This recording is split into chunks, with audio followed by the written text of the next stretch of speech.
Seseorang yang ahli dalam beberapa aspek psikologi sosial disebut sebagai persepsi sosial atau social perception. Persepsi sosial yaitu suatu proses yang kita gunakan untuk mencoba memahami orang lain. Persepsi sosial telah lama menjadi topik minat para psikologi sosial. Bidang ini memfokuskan diri pada 4 aspek. Yang pertama yaitu komunikasi nonverbal, pesan melalui ekspresi, tatapan mata, dan bahasa tubuh. Seringkali tingkah laku sosial manusia sangat dipengaruhi oleh faktor-faktor atau penyebab yang bersifat sementara atau sesaat. Perubahan mood, emosi, kelelahan, penyakit, obat-obatan, semuanya dapat mempengaruhi cara kita berpikir dan bertindak. Karena faktor-faktor temporer ini demikian berpengaruh terhadap perilaku sosial dan pola pikir sosial manusia. Kita sangat tertarik untuk mencoba memahami, kita mencoba mencari tahu bagaimana perasaan orang lain saat ini.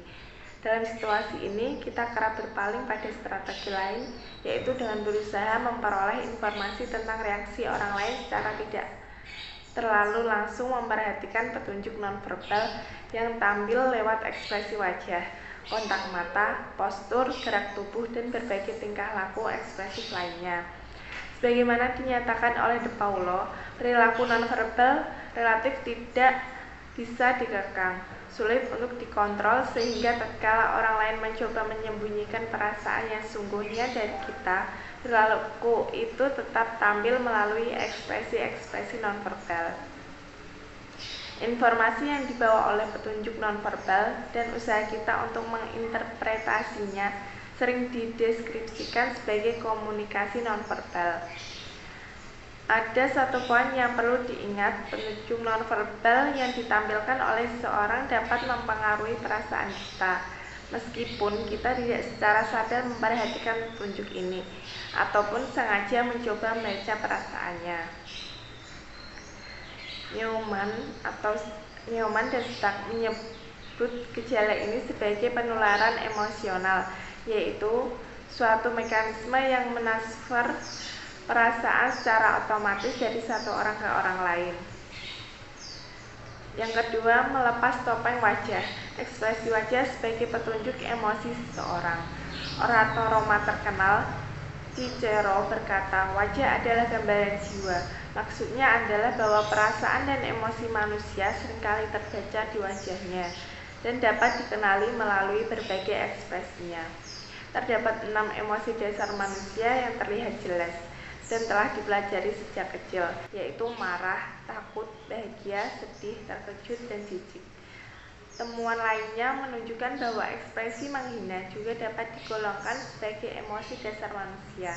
Namun, kesepakatan tentang ekspresi wajah seperti apa yang mewakili emosi menghina tidak sekonsisten ke 6 emosi sebelumnya. Penting untuk disadari bahwa temuan-temuan ini berkaitan erat dengan pemahaman sebelumnya bahwa terbatasnya ekspresi emosi dasar semestinya juga berarti bahwa manusia hanya dapat menampilkan sedikit sekali jenis ekspresi wajah, padahal emosi dapat tertuang dalam berbagai kombinasi reaksi. Misalnya dalam senang campur sedih, terkejut campur takut, dan tiap-tiap reaksi ini dapat sangat bervariasi proporsi kekuatannya. Hasil-hasil dari penelitian terbaru mengindikasikan bahwa sementara ekspresi wajah menggambarkan emosi seseorang, penelitian kita dalam hal ini juga dipengaruhi konteks di mana ekspresi wajah tersebut muncul serta bagaimana kondisi situasinya. Hal ini berarti bahwa ekspresi wajah tak seuniversal yang diperkirakan sebelumnya dalam memberikan sinyal yang jelas yang menggambarkan emosi di baliknya. Yang ketiga, cara menatap dan memandang mata. Kontak mata sebagai penanda nonverbal. Para penyair kuno sering menggambarkan mata sebagai jendela hati. Peribahasa ini ada benarnya. Kita memang sering belajar banyak tentang perasaan orang lain dari tatapan matanya. Sebagai contoh, kita mengartikan tatapan mata yang dalam dan lama dari seorang sebagai sinyal rasa suka atau pertemanan. Sebaliknya, jika seorang menghindari kontak mata, kita bisa berkesimpulan bahwa dia tidak ramah, tidak menyukai kita, atau mungkin cuma sekedar pemalu. Kontak mata yang tinggi intensitasnya bisa diinterpretasikan sebagai bentuk rasa suka atau perasaan positif lainnya. Ada satu pengecualian, jika seorang memandangi kita terus-menerus dan mempertahankan kontak mata ini tanpa peduli apapun yang sedang kita kerjakan. Jenis pandangan seperti ini dapat kita sebut staring atau menatap. Yang keempat, bahasa tubuh, gestur, postur, dan gerakan. Bahasa tubuh atau body language merupakan sumber informasi yang bermanfaat tentang perilaku orang lain. Pertama, bahasa tubuh acap kali mengungkap keadaan emosi seseorang. Gerakan yang bertubi-tubi, khususnya gerakan yang terjadi antar satu bagian tubuh terhadap bagian tubuh lainnya seperti menyentuh, menggaruk, atau menggosok, mengindikasikan adanya ketegangan emosional. Makin tinggi frekuensinya, makin tinggi pula tingkat ketegangan atau kegugupannya. Makin banyak pula gerakan tubuh dan makin banyak bagian tubuh yang digerakkan juga menyimpan makna tersendiri. Beberapa temuan mengindikasikan bahwa pergerakan tubuh dalam skala besar atau postur terkadang dapat memberi kita informasi yang penting tentang keadaan emosi seseorang, bahkan juga sifatnya.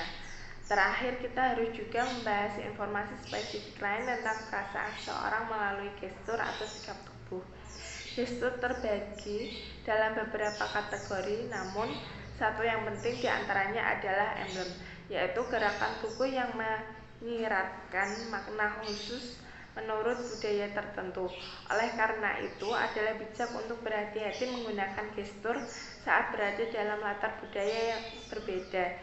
Dan budaya Anda bisa saja Anda menyinggung perasaan orang lain walau sebenarnya Anda tidak bermaksud demikian. Assalamualaikum warahmatullahi wabarakatuh. Saya Junda Alifna dengan NIM 43040020032 ingin menjelaskan materi yang sebelumnya sudah dijelaskan oleh pemateri sebelumnya. Materi yang saya jelaskan kali ini yang pertama adalah sentuhan. Apabila kita sedang berbicara dengan seseorang dan tiba-tiba seseorang itu menyentuh kita, tentu kita akan bereaksi terhadap sentuhan yang mereka berikan.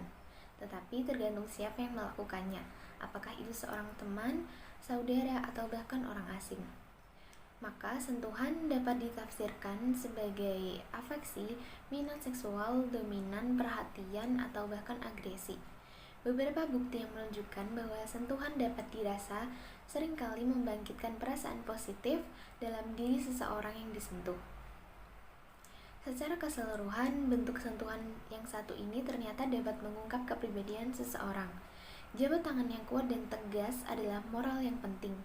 Setidaknya untuk budaya menghargai jabat tangan sebagai salah satu pertemuan dan perpisahan.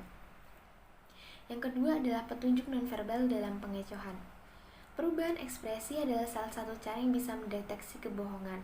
Reaksi ini terjadi setelah hadirnya kondisi emosi tertentu yang sangat sulit untuk disembunyikan, sehingga dapat digunakan sebagai indikator penting dalam menilai perasaan atau emosi seseorang. Yang kedua adalah petunjuk nonverbal yang ketidaksesuaian antar saluran. Ini adalah bentuk konsistensi antar petunjuk nonverbal dari berbagai saluran komunikasi yang berbeda, di mana seseorang kesulitan mengontrol semua aluran komunikasi itu pada saat yang bersamaan sekaligus. Petunjuk nonverbal yang ketiga berhubungan dengan aspek nonverbal ucapan. Saat seseorang sedang berdusta, nada suaranya akan meninggi dan cenderung ragu-ragu dan sering terjadi salah ucap. Petunjuk nonverbal yang keempat adalah kontak mata. Orang yang berbohong cenderung lebih sering mengedipkan mata dan disertai pupil yang membesar dibandingkan orang yang berkata jujur. Mereka juga seringkali kesulitan mempertahankan kontak mata atau justru sangat mampu untuk mencoba menatap mata seseorang yang sedang dibohonginya untuk berpura-pura. Terakhir, orang yang sangat bisa berbohong biasanya menunjukkan ekspresi wajah yang berbeda, senyum yang lebih besar atau bahkan kesedihan yang berlebihan. Dengan memperlihatkan cara kita bisa mendeteksi kebohongan itu, kita bisa lebih mampu mengetahui kapan seseorang sedang berbohong atau sekedar mencoba menyembunyikan perasaan mereka yang sesungguhnya. Yang terakhir adalah faktor kognitif dalam mendeteksi pengecohan. Ketika seseorang sedang berbohong, kita seringkali tidak memperhatikan mereka sepenuhnya, baik pada kata-kata yang dia ucapkan. Makin kuat motivasi kita untuk mendeteksi pengecohan, kita cenderung makin memperlihatkan kata-kata yang mereka ucapkan. Seseorang dengan latar belakang yang berbeda dari kita dan memiliki kebudayaan berbeda justru juga bisa mengetahui atau mendeteksi seseorang sedang berbohong atau tidak. Dalam penelitian Bom dan Atau meminta orang dari beberapa latar budaya untuk berbicara jujur dan berbohong, namun hasilnya sebagaimana yang dapat diperkirakan bahwa partisipan lebih mampu mengenali kebohongan tersebut dengan tingkat kesuksesan yang di luar perkiraan. Terima kasih penjelasan dari saya. Mohon maaf apabila ada kesalahan. Wassalamualaikum warahmatullahi wabarakatuh. Oke, baik, saya akan melanjutkan materi yang selanjutnya. Yang selanjutnya adalah contoh kasus persepsi. Di sini saya mengambil contoh kasus dalam buku Parfum sebagai Media Penyampaian Pesan Nonverbal. Uraian kasusnya yaitu saluran-saluran utama dalam komunikasi nonverbal terletak pada wajah, kontak mata, gestur, dan gerak tubuh. Namun di kalangan masyarakat awam, parfum juga diklasifikasikan sebagai penanda nonverbal. Di dalam masyarakat secara tidak langsung mempercayai bahwa parfum dapat mengirim pesan verbal pada orang lain. Contohnya itu kasusnya sering sekali ya kita menemui. Misal ada yang pakai parfum A, menunjukkan kalau orang ini karakternya seperti ini. Terus kalau pakai parfum yang lain, orang ini menjadi tolak ukur lah, seperti itu di masyarakat awam. Misalnya pakai parfum A menunjukkan orang yang romantis, pakai parfum yang B seperti menyebutkan karakter yang sensitif atau yang lainnya, seperti itu ya. Pendapat seperti ini pertama kali berasal dari iklan parfum yang beredar, yang kemudian menjadi sugesti kepada masyarakat, seperti itu ya. Hingga seolah-olah imajinasi dari pengiklan tersebut itu merupakan sesuatu yang nyata gitu. Namun di era sekarang ini sepertinya sudah mulai berkurang ya, seiring berkembangnya pikiran manusia yang semakin logis. Persepsi seperti itu sudah mulai bergeser dengan mengurangnya pemakaian parfum. Namun selain itu ada perbedaan selera antar manusia juga yang menjadi faktor menurunnya penggunaan parfum. Misalnya ada orang yang memakai parfum ini terus jadi mual-mual atau ada efek samping apa gitu. Lanjut. Yang selanjutnya yaitu poin-poin pada kasus ini. Dari kasus tersebut kita dapat lihat bahwa persepsi sosial melibatkan proses di mana kita memahami orang lain. Jadi melewati interaksi-interaksi nonverbal tadi ya, kita dapat melihat seorang ini memiliki emosi seperti apa kepada kita. Jadi secara tidak langsung itu komunikasi nonverbal menjadi seperti ada yang sesuatu yang disampaikan gitu. Misalkan kita senyum ke seorang gitu menandakan kita seperti ada pesan yang tersirat gitu. Kemudian yang kedua, dalam rangka mengetahui kondisi emosional orang lain. Kita sering memanfaatkan komunikasi nonverbal atau bahasa tanpa lisan atau non lisan gitu ya, melalui ekspresi wajah, kontak mata, gerak tubuh, dan postur seperti tadi ya sudah dijelaskan. Yang selanjutnya yang ketiga, jika kita memperhatikan baik-baik penanda nonverbal seseorang, kita dapat mengetahui kapan saat dia mencoba berbohong, bahkan jika orang tersebut berasal dari latar belakang budaya yang berbeda. Jadi itu tadi ya, ketika ada seseorang berbicara dengan kita melihat dari gestur tubuhnya, terus ekspresi wajahnya, itu biasanya sudah terlihat. Ketika orang mencoba berbohong itu pasti sudah terlihat gitu ya. Dan yang terakhir ada di kasus tersebut, parfum dapat dianggap sebagai bentuk lain dari penanda nonverbal. Seperti tadi ya, itu hanya sebuah sugesti yang berasal dari iklan, yang seolah-olah menjadi sesuatu yang nyata gitu ya. Padahal itu sebenarnya cuma imajinasi aja. Gitu. Yang selanjutnya ada atribusi. Atribusi merupakan upaya kita untuk memahami penyebab seseorang melakukan sesuatu dan mengapa orang tersebut melakukan sesuatu tersebut. Jadi atribusi ini merupakan cara kita menelaah gitu lah, mengobservasi atau mencari seluk-beluk atau kepo bahasa milenialnya ya, kepo gitu. Kita kepo seorang itu kenapa kok melakukan ini, terus kenapa kok yang diambil kok tindakannya seperti ini gitu ya. Seperti contohnya kemarin di kasus ketika pandemi ya, itu kan banyak sekali kasus-kasus seperti pencurian gitu ya. Mungkin faktor utamanya karena pandemi tersebut. Nah, itu merupakan penyebab ya. Kemudian mengapa kok orang melakukan pencurian? Ya itu kan istilahnya lebih terperinci gitu. Jadi itu yang disebut atribusi. Kita memahami penyebab seorang melakukan sesuatu, kemudian kita menelaah lebih dalam lagi tentang sesuatu yang dilakukan orang tersebut itu kenapa kok mereka melakukan seperti itu. Kemudian yang selanjutnya ada atribusi kausal menurut Gilly. Menurut Gilly ada tiga